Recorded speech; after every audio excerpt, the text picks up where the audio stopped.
guys. So nandito tayo ngayon sa MacArthur Highway. Tingnan natin itong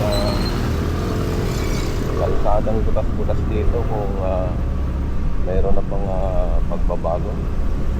Kasi kahapon ito ngayon araw ng Biyernes. Kahapon uminit na maghapon.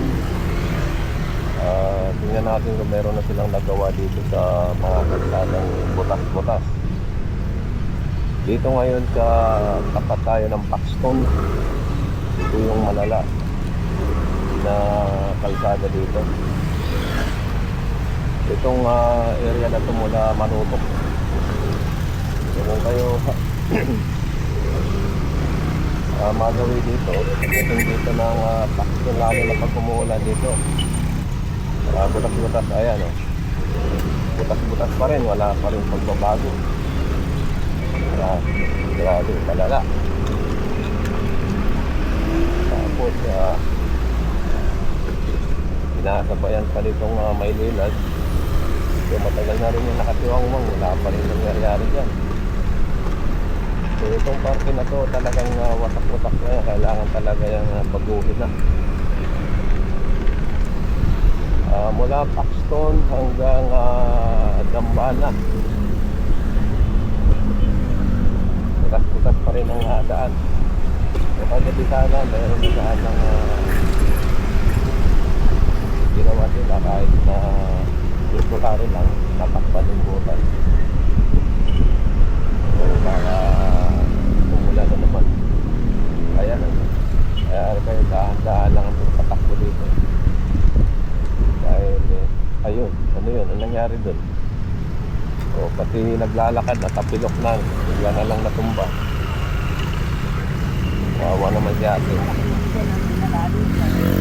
Ito, may malaki dito. Ayan. Ito pa.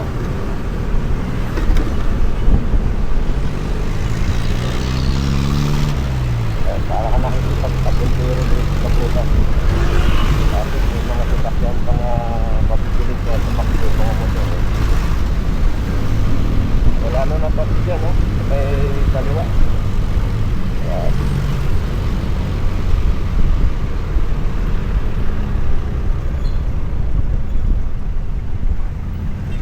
Ayan, hanggang dito yan. Wala pa rin, hindi pa rin nila tinatakpan to.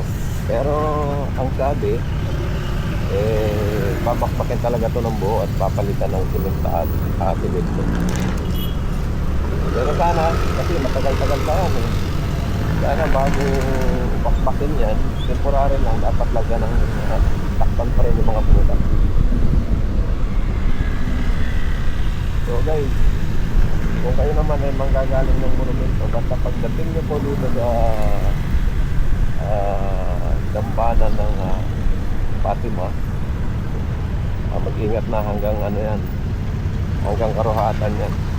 Mag-ingat po kayo mga rider kasi butas-butas mo talaga ang daan dito. At kung kayo naman ay manggagaling sa Malanday, siguro doon hanggang Karuhatan lang kasi ang basta pagdating dyan sa may Paxton, talagang malala talaga yung ano dyan, butas ng kalsada. So nandito na tayo sa tapak ng Dambana. Lalagpas pa tayo ng konti hanggang ano yan dun sa may Choco. Butas-butas pa rin yan. Ayan. Tuyo yung ano, kalsada, walang makikita mo yung ulan. Pero kung delikado yan pag umuulan, kasi natatakpan na ng tubig yan, hindi mo alam. Yan, hanggang dito yan sa may Chowking. Ayan.